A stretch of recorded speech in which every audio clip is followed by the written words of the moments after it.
Bismillahirrahmanirrahim. Assalamualaikum warahmatullahi wabarakatuh.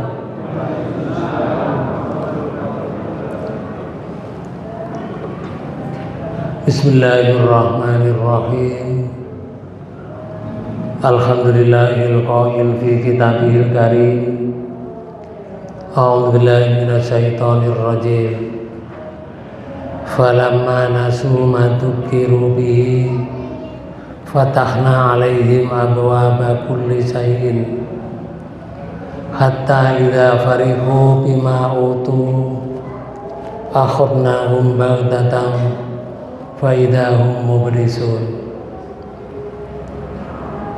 Asyhadu an la ilaha illallah wahdahu la syarika lah wa asyhadu anna Muhammadan abduhu wa rasuluhu la nabiyya wa la rasula ba'dahu.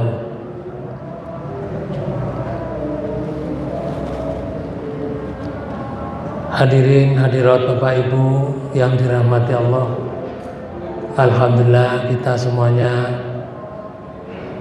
ditakdirkan Allah dalam keadaan sehat walafiat. Mudah-mudahan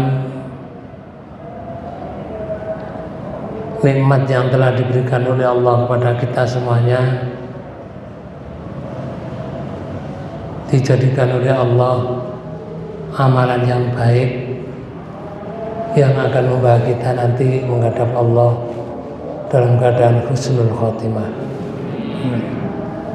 Bapak Ibu dan sekalian, mari kita kaji Quran surat Al-An'am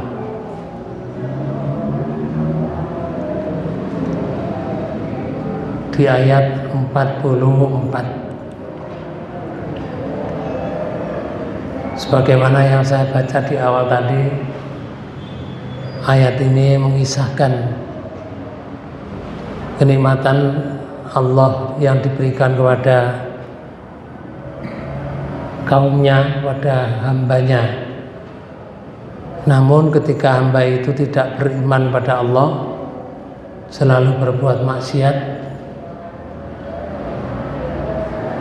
maka tidak dicabut oleh Allah, semakin ditambahi rizkinya. Namun setelah ngumpul,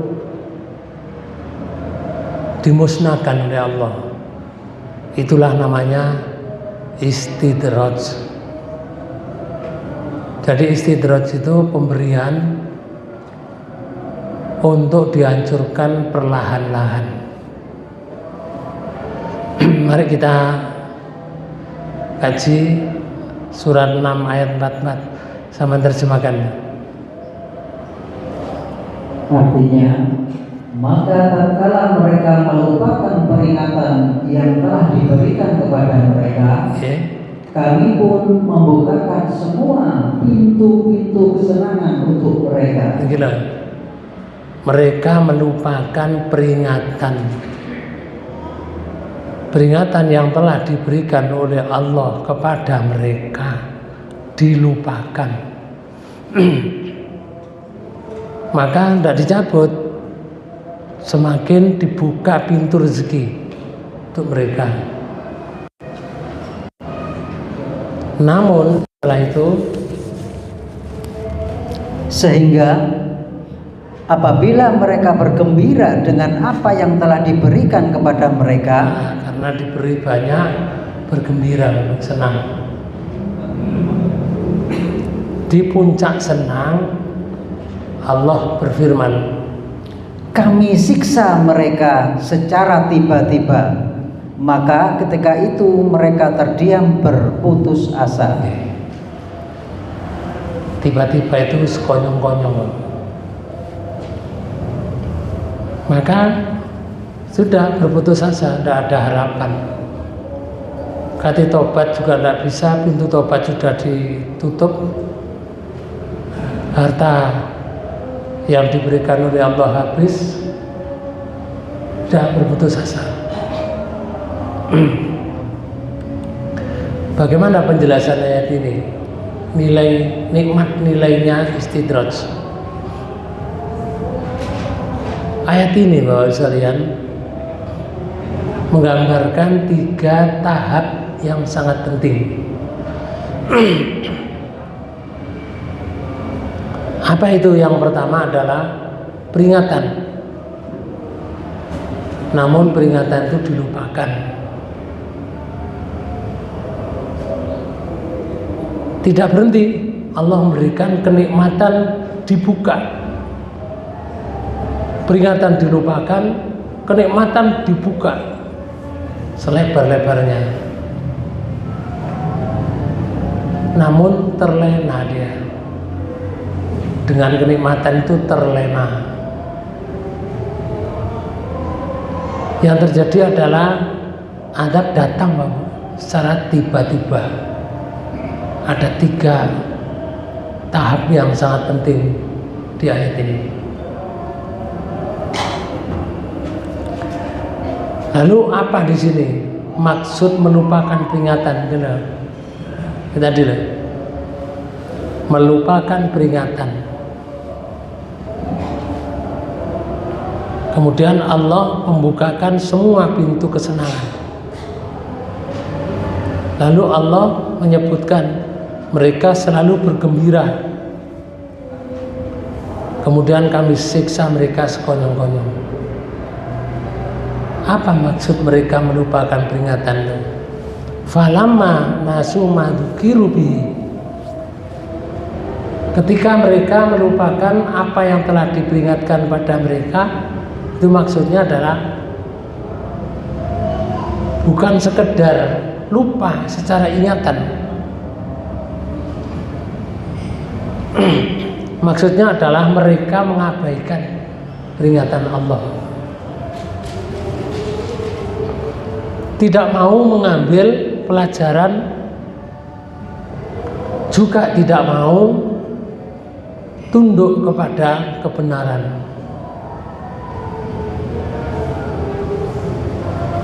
Mereka sudah mendengar nasihat itu, sudah mendengar. Mereka sudah mengetahui perintah Allah. Sholat 5 waktu itu sudah diketahui bahwa itu perintah. Tetapi tetap memilih maksiat, memilih berbuat yang menyeleweng. Contoh ya, seorang sudah berkali-kali dinasihati, jangan mengambil uang yang bukan hakmu. Sudah dinasihati seperti itu. Jangan mengambil uang yang bukan hakmu. Dia tahu korupsi itu haram, tapi dia tetap melakukannya. Tidak betah kalau tidak korupsi. Tidak betah. Tangannya gatel, pikirannya itu melayang-layang. Eman kalau tidak dikorupsi. Karena ada kesempatan. Di situ ada kesempatan. Jadi kalau nggak korupsi itu rasanya eman. Kalau duit sampai nikah itu gak dikorupsi kan eman, wong gak rowo. Padahal tahu bahwa korupsi itu haram. Ini bukan sekedar tidak tahu, tetapi mengetahui kebenaran lalu mengabaikan. Tahu benar itu tahu, tapi diabaikan. Itu namanya melupakan peringatan. Kemudian Allah membuka pintu, segala pintu, segala sesuatu dibuka. Di ayat itu disebutkan fatahna alaihim abwabari kulli syai'in.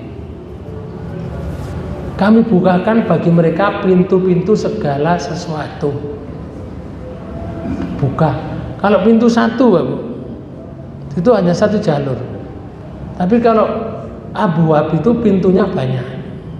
Jalur A, jalur B, jalur C, jalur D. Yang diusahakan itu banyak jalur. semua dibuka. Ini sangat menarik. Bukannya langsung miskin orang itu, enggak. Bukannya langsung sakit, enggak. Bukannya langsung bangkrut. Justru Bapak bisa lihat, rezekinya bertambah. Semakin dia maksiat, semakin dia berbuat dosa, semakin rezekinya bertambah. Kalau punya bisnis, bisnisnya berkembang.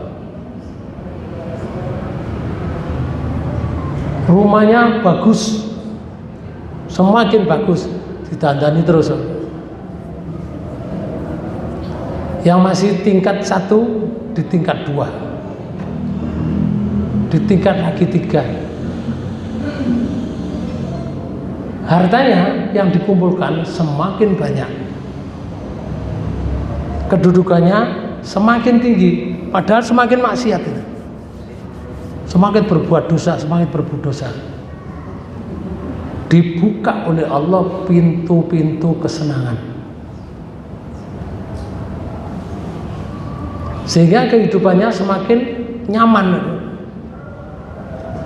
Tetapi hatinya semakin jauh dari Allah karena menyalahi aturan Allah terus. Semakin jauh, semakin jauh. Ini yang harus diwaspadai. Hati-hati. Kalau diberi rezeki oleh Allah yang banyak, namun orangnya tidak mendekat pada Allah, hati-hati. Harus diwaspadai itu. Ini yang disebut namanya istidraj itu. Rasulullah SAW memberikan penjelasan yang sangat jelas dari hadis Ahmad. Idza ra'aitallahu yu'til abda minad dunya ala ma'asi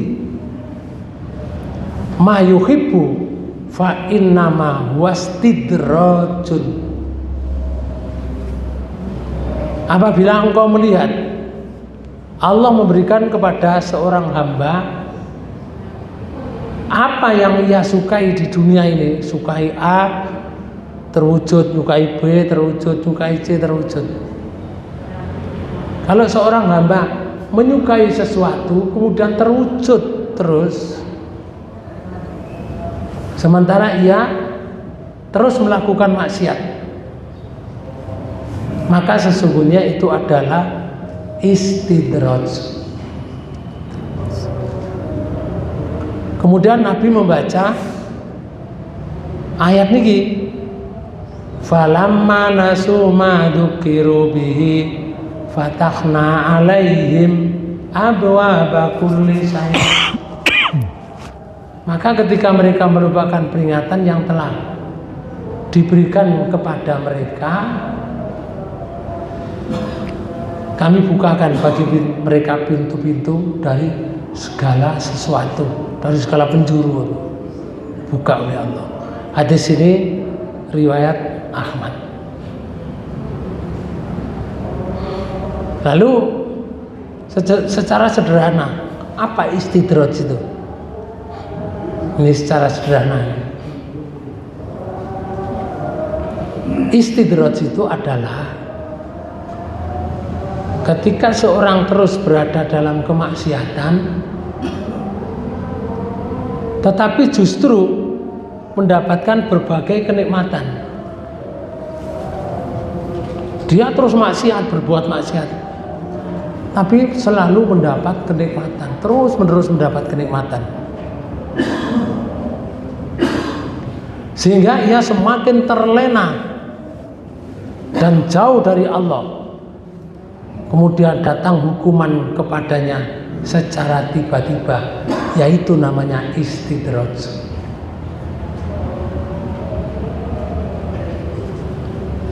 Kalau di runut Pak Bu, istidraj itu bisa seperti ini. Diadab secara tiba-tiba. diadab secara tiba-tiba, lalu mereka berputus asa. Adalah siksaan atau hukuman dari Allah Subhanahu wa Ta'ala yang datang mendadak ketika manusia sedang lalai, tidak nyangka, sehingga mereka langsung kehilangan segala harapan untuk selamat dan untuk bertobat. Hilang udah, namanya putus asa. Mau bertobat sudah megap-megap, sudah ditutup tobatnya. Mau bertahan jadi orang kaya terus, tidak mungkin. Sudah rusak semua hartanya. Jadi kalau diadab secara tiba-tiba itu datanya adab tanpa ada tanda-tanda dan tidak ada peringatan, tidak ada. Yang oleh orang itu disadari oleh orang pelaku maksiat tadi, nggak menyadari kalau akan ada adab secara tiba-tiba. Saat mereka merasa aman, itu jenenge lalai dengan kehidupan dunia, itu terlena dengan kehidupan dunia. Aman, adab datang meret. Di situ ada di akhir ayat itu putus asa. Putus asa itu kondisi hilang total, karena adab sudah menimpa dan pintu tobat sudah ditutup.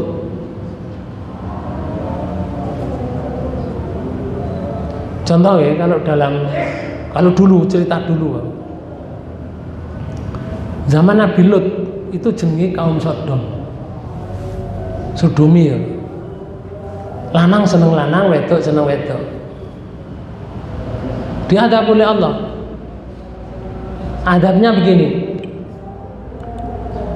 Di surat 11 di ayat 82. Surat 11 ayat 82. Falamma jaa amruna ja'alna 'aliyaha safilaha wa amtorna 'alaiha hijaratan min sijilin mandud. Oke. Surat Hud ayat 82. Maka tatkala datang perintah atau azab kami, kami jadikan negeri kaum Lut itu yang di atas ke bawah. Yang atas itu kan di situ. Bawah, berarti yang bawah. Sing atas ke bawah, yang bawah ke atas. Makanya di ayat ini diberi catatan, kami balikkan. Jadi ngeten, gak ono Pak gempa, Bu, gempa itu balik ini gak ono. Kecuali adabnya kaum Nabi Lut. Jadi gini adabnya, gerek ngene ya. Jadi horizontal ini terus vertikal, terus dibalik ini. Ya remuk wong iki, Bang. Wong atapnya saja dari bawah, bawahnya ada di atap. Seberapa itu besarnya? Tidak hanya itu. Dan kami hujani mereka dengan batu dari tanah yang terbakar dengan bertubi-tubi. Dihujani dengan batu tanah yang terbakar.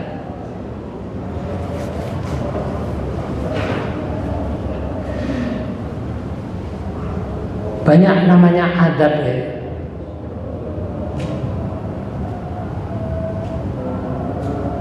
Contoh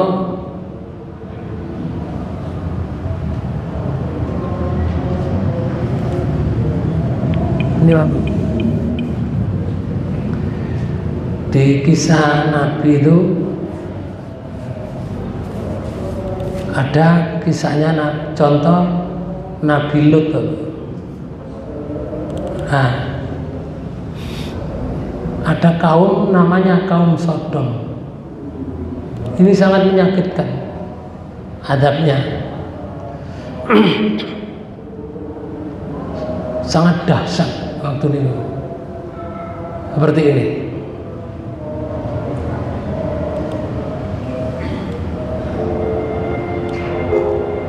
Di surat Al-A'raf ayat 80 juga disebutkan. Nih.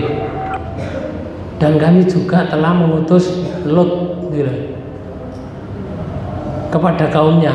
Ingatlah, tatkala dia berkata kepada mereka, mengapa kalian mengerjakan perbuatan yang sangat hina itu, yang belum pernah dilakukan oleh seorang pun di dunia ini sebelum kalian.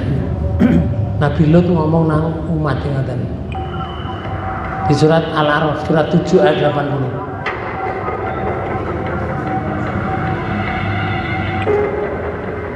Kaum Lut itu LGBT, Bang. Di Jawa Timur ini ada LGBT itu, kemarin itu didata itu ada 300.000. Banyak. 300.000, Bang. 1.000 ya akeh. 300.000. Ayo 300.000 lek jejer sak jalan Mojokerto lek lanang seneng lanang, wedok seneng wedok. Jadi si lanang ya cantik-cantik ngoten. Kaya wedok. Sing lanang liyane terpikat kan cantike sing lanang liyane.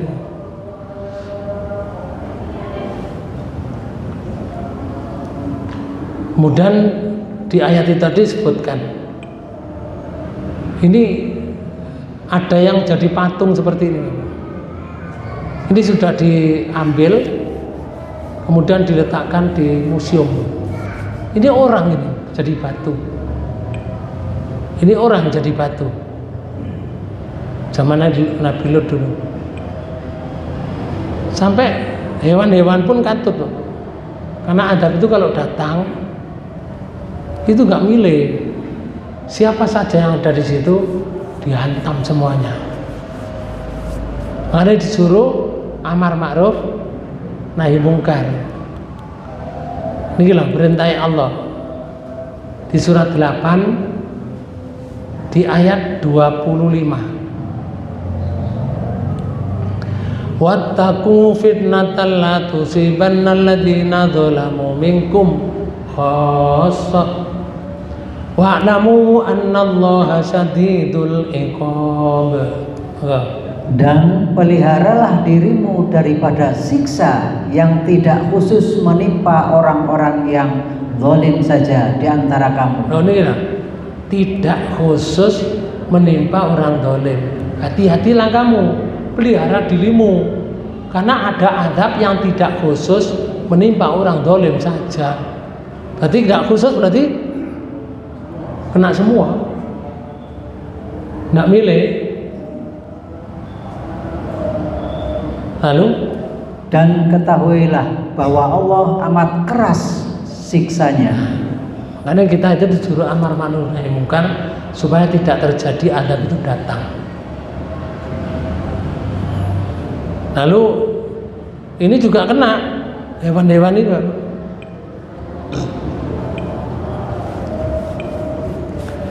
Maka di surat 7 tadi ayat 80 menyebutkan seperti itu. Nabi Lut sudah berpesan.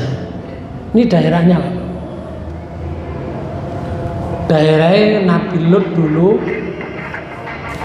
sebelum dihancurkan oleh Allah. Ini Bapak, itu dilihat dari atas itu. Bangunan dilihat dari atas. Power on. Bluetooth mode. Kalau dari bawah ya baik-baik Pak Bu, ini kelihatan atapnya aja.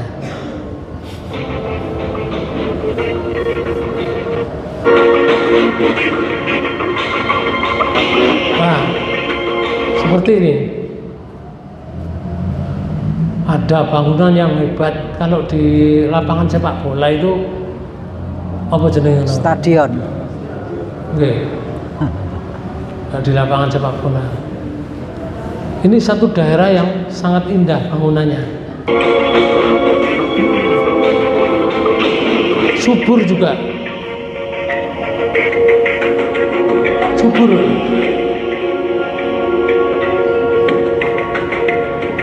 Karena LGBT-nya itu sudah semarak dan dipimpin oleh istrinya Nabi Lut. Istrinya Nabi Lut itu mimpin, pelopor. Makanya ketika dihadap itu katut tuh. Karena dipesan oleh Allah, tinggalan bojomu sedang tidur itu tinggalan, ojo dibuka. Ingkrio kamu bersama dengan orang-orang beriman pukul hampir subuh meninggalkan daerah itu. Kamu jangan menoleh ke belakang, nggak mentono nanti kamu. Ini Pak Bu, ini namanya batu yang dihujankan dari atas ke bawah.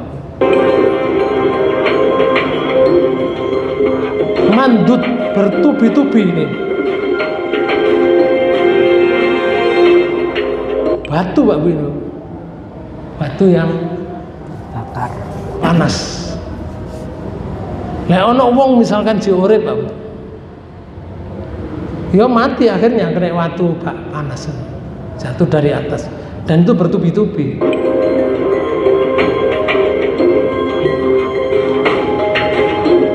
Sudah digoncang, dijungkir, diudani watu tadi yang panas dari atas.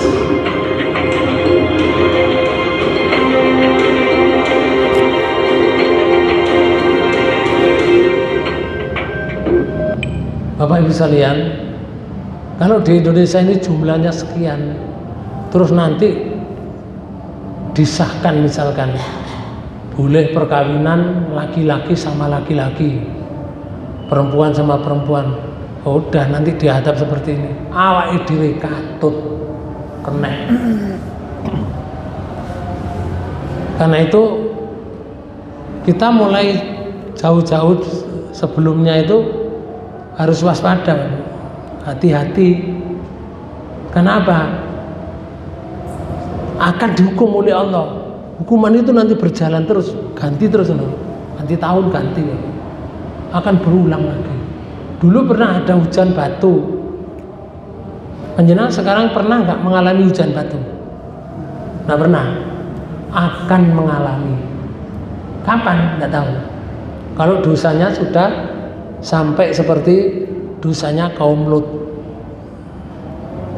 Kalau dosanya seperti kaum Nabi Syuaib, diberi petir oleh Allah, sak kaum loh mati loh, sak piro banteri petir itu, diyer, sak kaum itu bisa 3 kabupaten, bisa 5 kabupaten, berat mati, no omai dewe. Siapa sing ngubur? Kono sing ngubur mati kabeh. Itu apakah adab? Iya. Disebut adab karena Nabi Syuaib dengan pengikutnya Nabi Syuaib selamat. Itu adab. Sing orang menentang Nabi Syuaib mati kabeh.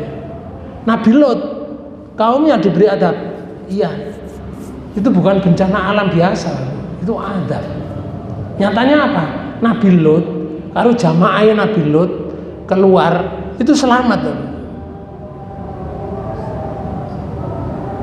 Orang yang menentang Nabi Lut sak bojone pisan gak selamat. Itu kalau dulu pada zaman nabi-nabi yang lain. Sekarang ini, jadi jangan salah memahami ya. Saya banyak uang berarti Allah pasti sayang kepada saya. Belum. Ojo muni banyak uang mesti Allah sayang, belum tentu. Demikian pula saya miskin berarti Allah membenci saya, belum tentu juga.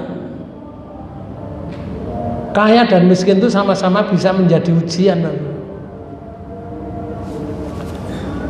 Contoh konkret sekarang, yang pertama, pengusaha yang semakin kaya karena kecurangan. Pengusaha kaya curang, Ada pengusaha mengurangi timbangan, memalsukan kualitas barang.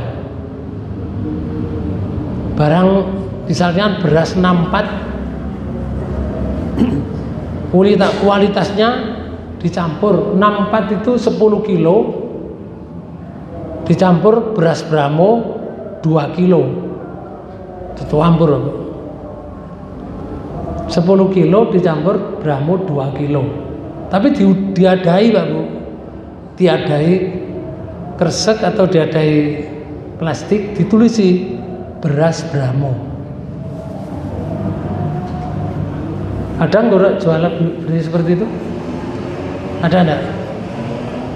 Itu namanya curang. Atau menyuap,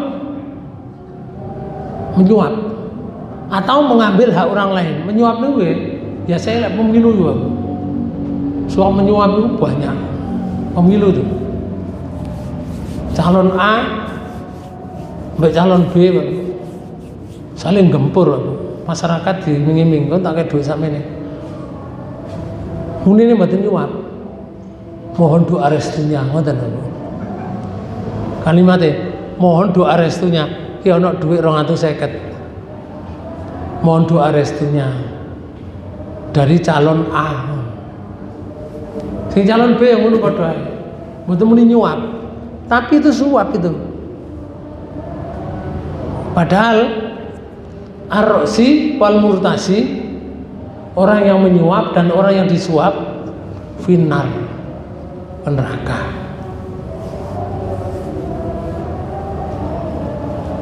Jadi orangnya mengambil hak orang lain, tapi usahanya justru semakin besar. Dia berkata, berarti Allah memberkahi usaha saya. Padahal bisa jadi ia itu adalah istidraj, bisa terjadi. Karena dia hasilnya dari hasil curang, dari hasil ngakali, dari hasil mengelabui kualitas barang. Ya zaman saiki ngoten. Karena kekayaan tersebut tidak membuatnya sholatnya lebih baik, enggak, tidak bertobat, tidak jujur, tidak banyak sedekah, tetapi justru semakin sombong. Jadi kekayaannya menjadikan sombong, tidak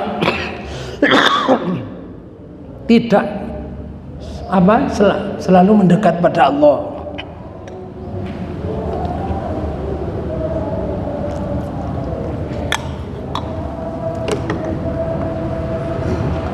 Ya itu namanya istidraj. Maka yang perlu ditanyakan bukan hanya berapa keuntungan saya, bukan. Kalau pedagang, tetapi yang dipertanyakan, apakah keuntungan itu membuat saya semakin dekat kepada Allah atau semakin jauh? Tapi kalau keuntungan itu misalkan besar, dia semakin dekat kepada Allah, bukan istidraj itu berkah sungguhan. Tapi kalau keuntungan semakin besar, tapi dia semakin jauh dari Allah, semakin sombongnya, nurut sikut, berarti itu istidraj.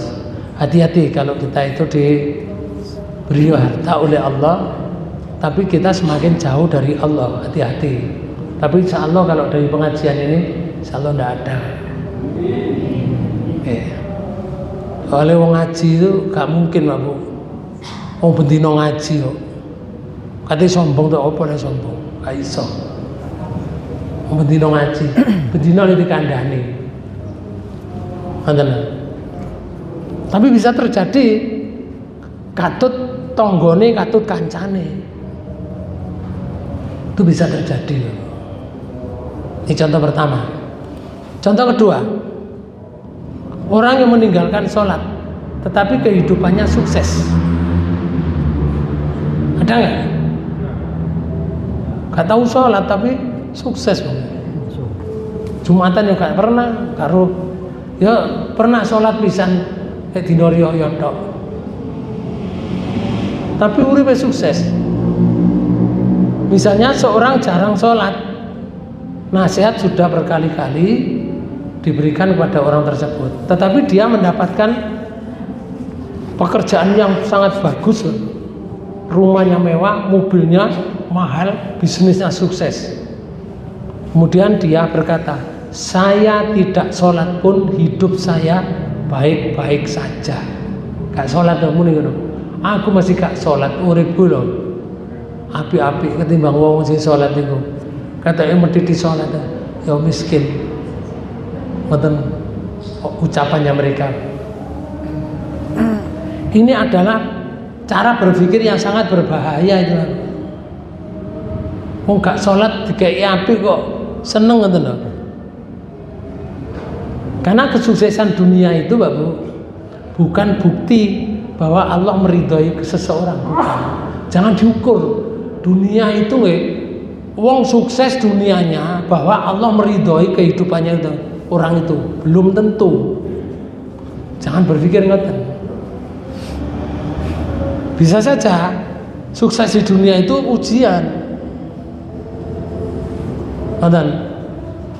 Belum tentu juga wong gak sukses uripe iku dibenci oleh Allah, bukan. Ibadah temenan wong gak sukses. Iku besok malah di akhirat enak. Gak akeh-akeh pertanyaan ngoten. Gak akeh-akeh pertanyaan. Misalkan ditakoni situ tok, kon biyen duwe harta. Gak ada ya Allah. Terus kok ge apa hartamu? Kok endi ya Allah? Terus kok gawe apa? Takoni harta kan loro. Kula enggak ada omah warisan saking bapak. Terus mbok gawe apa? Kula kan anak kula. Kula melok anak kula. Takoni gak akeh, Pak Bu. Didelok ibadah ya apik. Ya wis. Ngono, nang surga ngono. Gampang Pak Bu. Mlebune surga ya. Tapi lek hartae akeh takone akeh. Biyen teko endi, terus digawe apa? Kon biyen dadi pegawe apa? Entit-entitanmu sak wulan iku pira? Catetane bareng didudono, Pak. Kon nyatet iki dina iki. Kon oleh sakmene, badimu sakmene catetane. Padahal kamu wis oleh bayaran, tapi kon jek ngentit. Ditunjukkan semuanya. Harta itu ruwet. Pertanyaannya sampai akhirat nanti, sampai akan masuk surga. Gak sido gara-gara harta. Orang berjihad membela Islam, mati di medan perang, syahid kan? Syahid. Wong syahid itu masuk surga tanpa hisab. Wong syahid itu masuk surga tanpa hisab. Cuma Rasulullah waktu muni ngoten, wong seneng. Alhamdulillah. Alhamdulillah, Allahu Akbar, Allahu Akbar, nyingkri wong. Bareng kok doan, malaikat datang. Ya Rasul, kecuali punya hutang ya Rasul. Akhirnya wong dipanggil mana? Mas ini mas. Ada apa ya Rasul? Kamu kalau jihad mati di medan perang, kamu masuk surga. Kecuali kamu punya hutang, gak kamu sahur, gak bisa mlebu surga kamu. Hutang tidak disebutkan banyak atau sedikit. Di hutang piro ae Pak Bu, gede atau cilik? Cilik loh, gak bisa mlebu surga, tertunda. Kecuali dia punya amalan banyak Pak Bu, dilironi ambek amalan itu. Gak cocok utang 10.000. Oke, dilironi ganjarane sholat. Gak cocok, Bu. Rugi. Karena ini harta itu sampai akhirat. Jadi sukses dunia itu bukan bukti bahwa Allah meridhoi seseorang. Nah. Di Quran surat 23 ayat 55, ayat 56. Iki wis isa ta tadi? Sampun. Ampun. Monggo adzan dulu.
Saya lanjutkan Bapak. Orang itu kalau tidak beriman lalu diberi dunianya banyak, harta kekayaan itu ngumpul, tapi orangnya tidak beriman, tidak semakin dekat kepada Allah. Allah berfirman dalam Quran surat 23 ayat 55 sampai ayat 56. Ayahsabuna annama numituhum bihi min mali wa banin nusari'u lahum fil khairat bal la yasurun. Niki.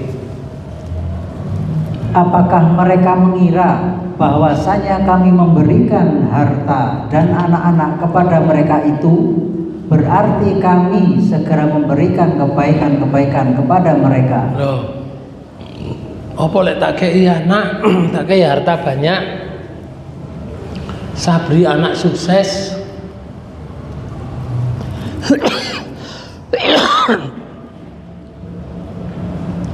kami segera memberikan kebaikan pada mereka. Pertanyaannya ini, Allah menyatakan Tidak. tidak, bukan. Bala yasurun, Tetapi mereka tidak menyadarinya. nggak menyadari kalau harta dan anak itu nanti akan menjadi musuh. Di ayat lain itu ada kalimatnya tadi.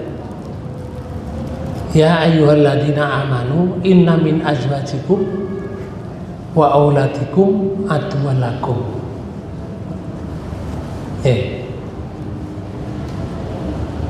Surat Tauhubun tuh, surat 64 di ayat 14 ini. Ya. Surat Tauhubun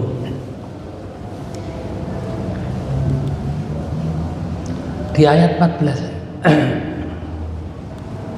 Menerjemahkan. Hai orang-orang yang beriman, sesungguhnya di antara istri-istrimu dan anak-anakmu ada yang menjadi musuh bagimu. Loh, gila. Ada yang menjadi musuh. Gak ngerti. Orang itu gak ngerti. Gak diberi anak, diberi harta yang banyak, itu dianggap mendapat kebaikan. Nggak. Nek wong gak ibadah kepada Allah, semakin jauh pada Allah, itu bukan memberikan kebaikan Allah, tetapi mereka tidak menyadari kalau itu adalah sebagai ujian, sebagai musuh. Contoh konkret sekarang ya, yang ketiga, pejabat yang melakukan kedzaliman. Seorang mempunyai jabatan tinggi, dia menyalahgunakan kekuasaannya, mengambil uang rakyat karena dia punya jabatan tadi, mengambil uang rakyat, memperkaya keluarga, menindas orang lemah. Kalau nggak manut di bulldozer misalkan. Tetapi selama bertahun-tahun kehidupannya terlibat aman. Di Indonesia ini ada enggak? Banyak. Aman. Tapi juga duit rakyat. Sok kuasa kayak Tuhan.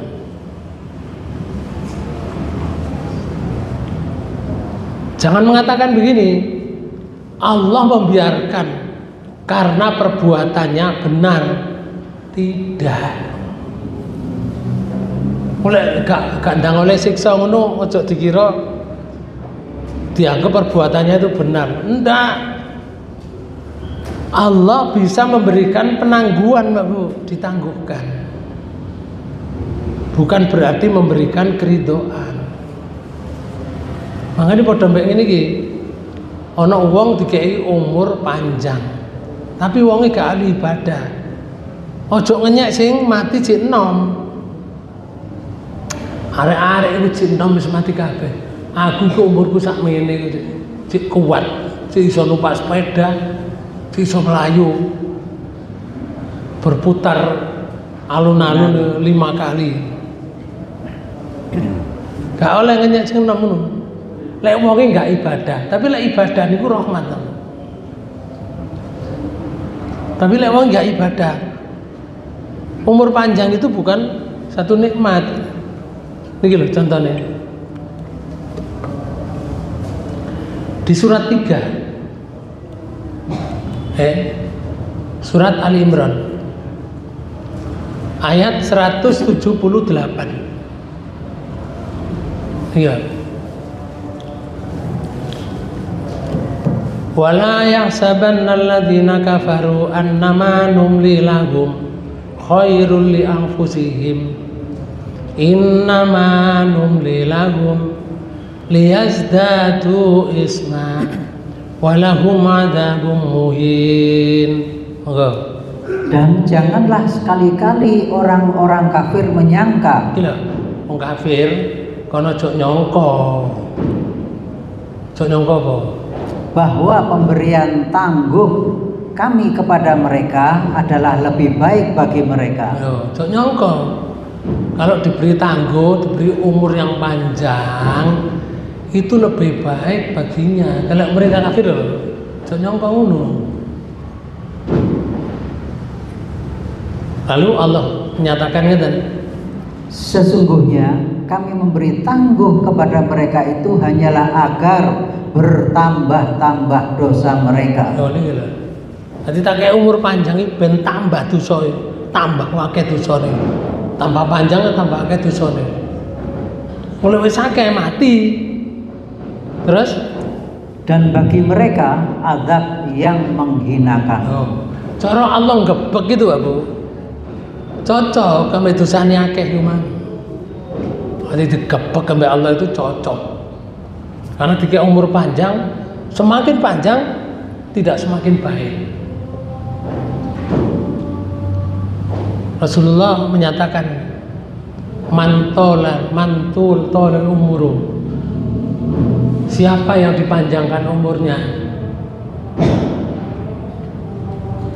itu, kalau mereka itu panjang terus amalannya baik, yaitu umur yang panjang, yang baik. Tapi kalau diberi panjang puasa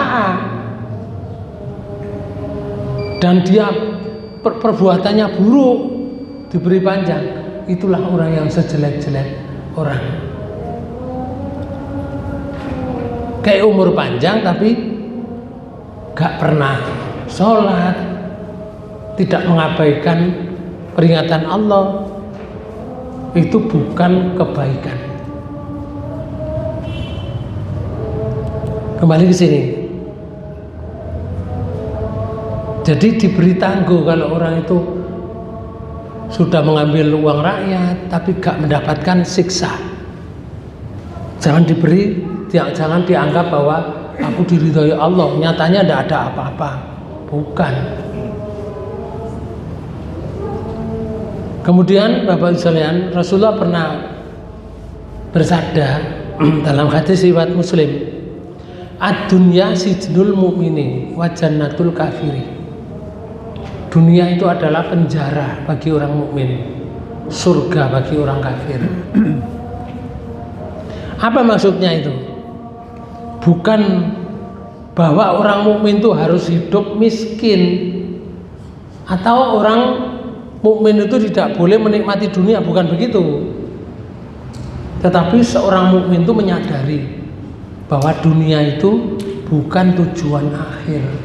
Makanya gak patek ngoyo. Umpama ngoyo oleh dunia banyak, itu nggak dipakai untuk foya-foya, nggak untuk pamer-pameran, tapi untuk jariah, untuk wakaf, untuk masuk yomplung ngeten iki. Ngoten lho. Jadi bukan tujuan akhir.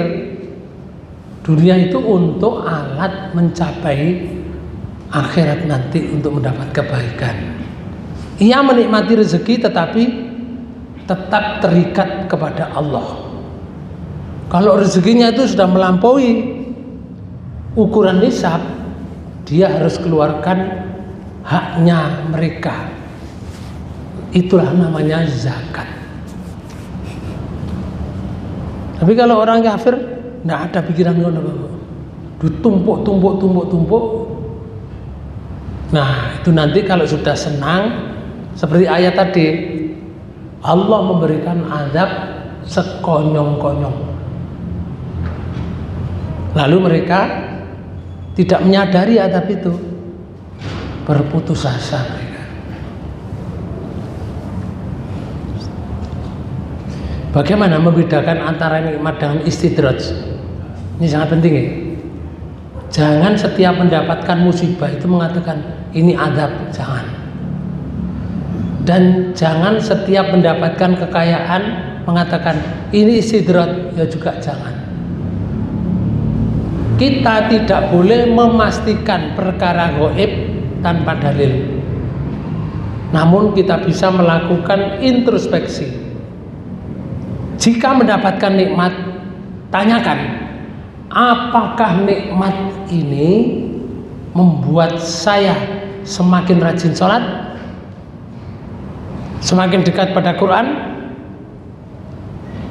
semakin bersyukur, semakin dermawan, semakin rendah hati, semakin takut kepada Allah?